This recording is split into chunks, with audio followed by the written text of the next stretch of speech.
If you weren't the CEO's daughter, I wouldn't be dating you. You're such a plain girl. He says this and pours beer over my head. He's getting drunk, and the insults won't stop. I can't believe what's happening and remain silent despite the abuse. Sorry to keep you waiting. But a voice from behind interrupts, and my boyfriend's expression changes. Without looking back, I get into the car as directed. My name is Mia. Growing up as the daughter of a CEO at the company, I was always treated delicately. I was fed up with adults who changed their behavior once they realized my father's presence behind me. Originally, I was a quiet child who preferred being alone. I started trying to blend in with the surroundings as I grew older. I suppressed myself to avoid standing out. Even friends I made through such efforts would leave once they learned about my father's job. Although I sometimes resented my father's occupation, my perspective changed when I started studying business in college. Through my college lectures, I began to understand the difficulty of maintaining stable performance over the long term, like my father. I became interested in his company. Listening to his passion and ideas for the company further piqued my interest, and I delved deeper into my studies. You have good grades in college and seems to have a knack for management, so I could eventually entrust the company to you. My father said. If that were to happen, I wanted to create a corporate culture where employees were close and could speak freely. Having felt lonely as a child, I longed for an atmosphere where titles and positions didn't matter, and everyone could express themselves openly. It would be wonderful to make the company like that when I become the CEO. The bustling downtown area in the evening is full of various people. Seeing the clock hands pointing to 6:50, I feel relieved. I always wanted to arrive before Sam. I take out a small hand mirror to adjust my bangs. I also check the position of my permed hair and light blue hair accessory. As I put the mirror back into my handbag, I spot Sam in a suit making his way through the crowd. I wave back at Sam, who is smiling. The place we enter together is our usual bar. We order simple snacks and draft beer and toast. I love spending Friday nights talking about work and trivial things in a casual setting. Sam and I started dating in our senior year of college, and it's been almost 2 years. We met because we were in the same seminar. Sam noticed me, a quiet person hiding in the shadows, and spoke to me. Sam, who is good at talking and subtly energizes those around him. I'm lucky to be dating him. The planning department at headquarters is tough, lots of overtime. But it's rewarding, so I can keep going. Says Sam, finishing his drink, clearly tipsy. Being assigned to the planning department means they expect a lot from you. You're amazing, Sam. When will you move from the factory to headquarters? We could have lunch together if you were there. After graduating from college, I asked my father to let me work at the factory. I had a strong desire to understand the field. I want to have lunch with you, Sam, but I like and fit the factory work. Really? I think you'd look better working at headquarters in nice clothes instead of work clothes. Sam looks at me, waiting for a response. Not at all, I feel comfortable in work clothes. Sam, can we order more food? I'm getting hungry. Something feels off. I've managed to dodge the issue, but lately, Sam seems like he wants to say something. Could it be that he found out I'm the CEO's daughter? Suddenly, a cold chill runs down my spine. Memories of close friends leaving once they discovered I was the CEO's daughter resurface. I didn't want to experience that again. I can't tell Sam that I'm the CEO's daughter, and he must never find out. As I ride the sparsely occupied train, I gaze out the window. Enjoying the scenery through the glass is part of my daily commute routine. It's a sunny Monday. As the train moves, the view changes from gray buildings to a lush green landscape lined with trees. Soon, we cross a particularly large river, signaling that my stop is getting closer. The river's surface reflects a vivid blue, sparkling in the sunlight. I watch an elderly man and his puppy crossing the bridge grow smaller in the distance. Mia, good morning. You're early. A colleague greets me as I exit the station gates. Good morning. I always come at this time on Mondays. It's Henry, 2 years my senior. He's a friendly person who talked to me on my first day and has helped me ever since. We walk towards the factory, chatting about various things. After preparing, I take my position, and soon the workday begins. It should have been a usual day, proceeding as always. However, an unexpected incident occurs. Just before the afternoon shift starts after lunch, my father arrives for an inspection. As I leave the break room, I run into him, and he asks me to deliver a message to my mother. Apparently, he forgot his phone at home. Though I could send it from my computer, it's easier this way. "Thanks, Mia," he says with a smile. As I watch him head towards the work area and turn around, I find Henry there. He's peeking out from a conference room door, half open. "Wait, Mia, are you Mr. Tanner's daughter?" "What do I do?" Henry overheard. I scramble to come up with an excuse but can't think of one quickly enough. Regret washes over me for carelessly chatting with my father. Now, Henry's attitude towards me is bound to change. Word will spread through the factory, and everyone might start keeping their distance. While these thoughts whirl in my mind, Henry says, "In that case, Mia, there's something I need your help with. There are a lot of systems that need changing. Can you tell him?" Henry's usual demeanor confuses me, but his request piques my interest. "What kind of systems?" I ask, and Henry gives a brief explanation. I want to know more, but the start of the shift is approaching. We agree to discuss the details after work and return to our positions. We hurry to our respective workstations. Even after finding out I'm the CEO's daughter, Henry doesn't change his attitude towards me. On the contrary, he acts as if it doesn't matter at all. Feeling the weight I've been carrying melt away, I head up the stairs to the work area. I'm sitting across from Henry at a fast food place near the station. Our conversation from earlier in the day unexpectedly picked up. In short, Henry wants the decision-making power to be given to the field. Currently, any changes to the standard manual require approval from headquarters. This applies to even the smallest changes, necessitating an approval request from the factory, followed by an inspection from headquarters. It takes time to get approval afterward. Situations often change while waiting for approval, making the requested changes unnecessary, but even canceling the request takes effort. Henry finishes his double cheeseburger and crumples the wrapper as he says, "So, Mia, can you ask Mr. Tanner?" "Just kidding, it's impossible, right?" But I still think something should be done. I was unsure if this was something I could ask my father. That's true. It might be difficult to ask him, but it seems like the system should be changed. Yeah, you think so too, right? Let's take action first. We'll document all past cases and submit them. We'll convey our request and have headquarters consider it. I wonder if it'll work. I start convincing the hesitant Henry. Let's at least try. Yeah, just talking won't change anything. The next day, we started gathering information from around the factory, involving our supervisors. It was tough to do amidst daily tasks, but our persistence paid off, and a few months later, the documents were ready. We entrusted them to our supervisor, Simon, timing it with a general meeting at headquarters, and felt a sense of relief. While taking a break and drinking a cup of coffee, my colleague Luke approached me. "I heard the documents are finished." "Good job." Since we had been gathering information throughout the factory, everyone was aware of the situation. "It's finally done. I hope it leads to some changes." "It will. I'm impressed by your initiative, Mia. You really take after Mr. Tanner." "What? How do you know that?" "Sorry, I got it out of Henry. I was curious why you were taking the lead." "Only I know, so don't worry." "Is that so?" I felt a mix of emotions but believed Luke was sincere. "It'd be great if you became the CEO, Mia. You're diligent, hardworking, and you did this for the factory." "Me as CEO? No way." I laughed it off, and Luke laughed along with me. He had worked at the factory for over 20 years. And always treated me the same, like Henry. His consistent kindness and brightness were reassuring. A few months later, Simon returned from the general meeting and called everyone together excitedly.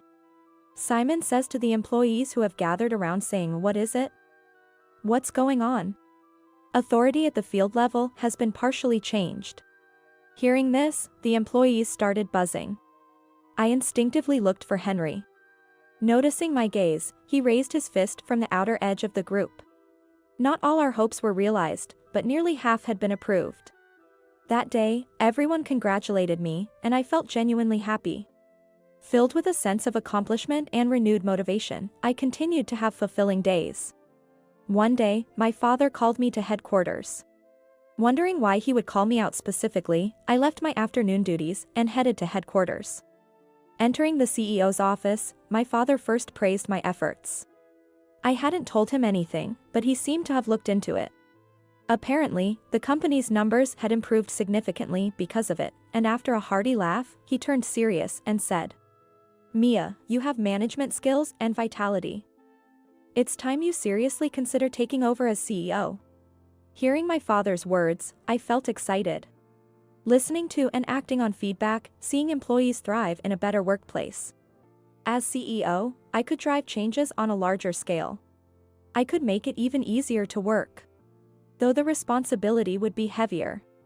I had almost made up my mind, but I told him I needed time to think and went home that day.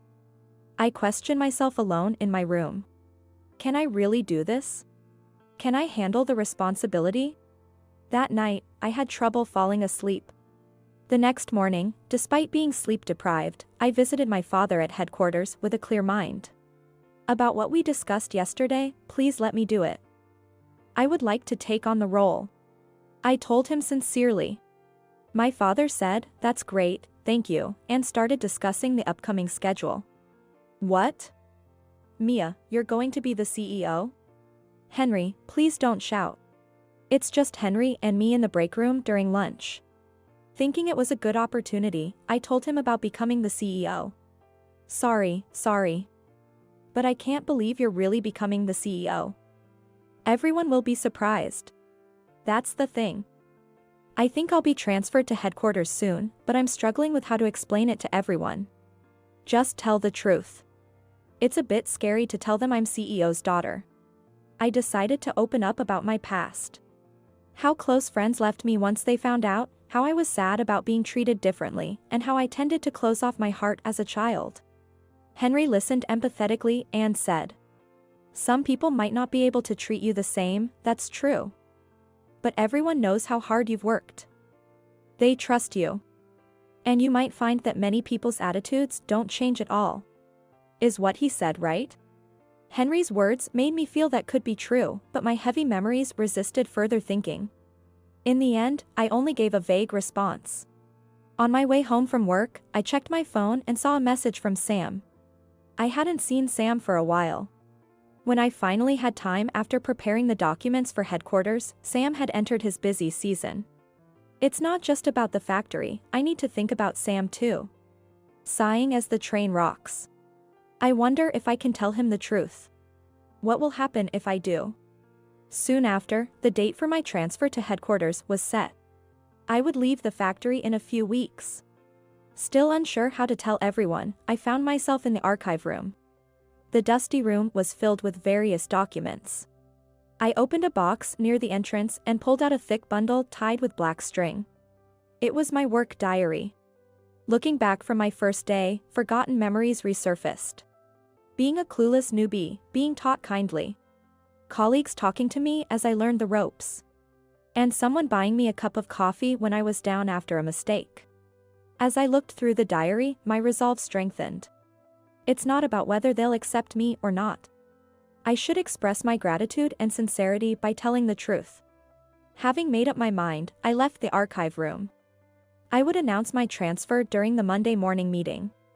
Encouraged by Simon, I stepped forward. Everyone waited to hear what I had to say, while Henry and the colleagues who knew the situation watched from the back. I explained that I was CEO's daughter and would be taking over the company, expressing my gratitude. To my surprise, it was easy to say what I had been worrying about. As I looked around at everyone, I was astonished at myself. Everyone seemed to be in shock, but Henry was the first to speak up, congratulating me loudly, and others quickly followed suit. The atmosphere softened, and I felt relieved. I received their supportive cheers with a clear and grateful heart. Later, everyone invited me out for drinks. They wanted to celebrate my new position as CEO, so we headed to a diner like it was a Christmas party. I'm so happy to see so many people participating that I'm kind of on the verge of tears. I felt confident that I was accepted that much. They had reserved a different place than usual for the celebration, and we all boarded the train together. After about 15 minutes, we arrived at a well-known seafood diner. We chatted about all sorts of things, and as the drinks flowed, I felt a warm sense of happiness. A couple of hours passed before I realized it. So I decided to go to the restroom to clear my head. The diner was bustling at 8 p.m., and every seat was taken. As I looked around, fascinated by the new place, a familiar voice caught my ear. I couldn't help but listen. The voice was insulting someone. Against my instinct to leave, my body moved toward the table where the voice was coming from. It felt like my body wasn't my own. She was trying to hide it, but everyone in the seminar at the college knew. I wouldn't date her if she weren't the CEO's daughter. She's such a plain girl. As I feared, there was a group of 4 in suits, and Sam was among them. She's working at the factory, and her clothes are always so dull. I don't even feel like taking her to a nice place. If she invited me to her parents' mansion, maybe I'd put in some effort. I couldn't comprehend what my beloved Sam was saying. Sam noticed me standing there. He seemed deeply intoxicated, his eyes glassy. I could feel his dissatisfaction and resentment toward me so clearly that I couldn't move. Do you think you're worth anything? All you have is your status as the CEO's daughter. Sam's glare made me question if he even recognized me. He staggered towards me and poured his glass of beer over my head. The glass was full, and the liquid drenched my hair and face. Droplets fell, wetting the floor. What a waste of years. Let's break up. I'm done with you. Sam shouted, and I could only nod in agreement. Quietly, I distanced myself from Sam and informed my colleagues that I was leaving early. Luckily, everyone was too drunk to notice. Stepping outside, the cool night air touched my cheeks. The cold droplets in my hair made my scalp feel freezing. Not wanting to take the train in this state, I reluctantly called for a car. My father had provided a car and driver when I was appointed CEO. The driver was someone I'd known since childhood, and the car was familiar. I wanted to relax in the familiar seat as I watched the traffic on the main road. Just then, the entrance of the diner opened, and someone came out. You're still here. You look pathetic in those wet clothes. Sam, supported by a colleague, was stumbling out. My heart was shattered, unable to endure any more of Sam's words. Such violent words. Ms. Tanner, I'm sorry to keep you waiting. A voice from behind caught my attention. Ms. Tanner. Sam looked at me with wide eyes. Please, get in here. The driver says, guiding me to the back seat. Wait a minute. That was just a joke. You should have told me you were becoming the CEO. Let's keep dating, Sam pleads desperately. I see Sam desperately chasing after me over the driver's shoulder, my eyes void of any emotion. Feeling nothing but a faint sense of disgust. Ms. Tanner is tired. Please leave. The driver says, confirming that I'm inside before closing the door. As the car starts moving, my tears begin to fall uncontrollably.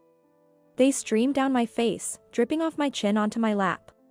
What did I ever see in him? How could he have been like that? After crying for a while, I start to calm down, and I realize it was my fault. Expecting to maintain a relationship without revealing my true self was unrealistic. This thought makes me feel lighter. I wipe my tears with a handkerchief and look out the window. The night sky is dotted with stars, with clouds drifting here and there. It feels like being at the bottom of the ocean, floating peacefully with the gentle waves. I think about my colleagues at the factory. And then about Henry. Being accepted for who I am brings such a sense of security. Rubbing my swollen eyes, I fall asleep. A year and a half has passed since I became the CEO. Even after moving to headquarters, I often visit the factory under the guise of inspections whenever I feel nostalgic. Today, I brought some treats with me. Despite the difficulties, you're managing just fine. That's so like you, Mia. I respect that. Not really, I always rely on everyone's support. I say, smiling as I spread out the snacks I brought. Even after becoming CEO, my colleagues still call me Mia. It feels like coming home. As I bask in this happiness, Henry approaches me. So, where should we go for our honeymoon? Surprised by the sudden private question, I look around. The colleagues I was chatting with earlier seem to have returned to their posts. Hey, we haven't announced it yet. Be careful. As I visited the factory more frequently, Henry and I grew closer, eventually starting to date, and we got engaged last month. Don't worry. I checked, no one's around. Where do you want to go? Overseas? I want to go to the sea. I answer before I can think. Why? I've always thought that if I go with Henry, it has to be the sea. Maybe an island? I'll look into it. Henry says with a smile. I'm looking forward to it. I imagine sitting on the beach with Henry, watching the ocean in bright sunlight. The thought alone makes my heart race and my cheeks soften into a smile.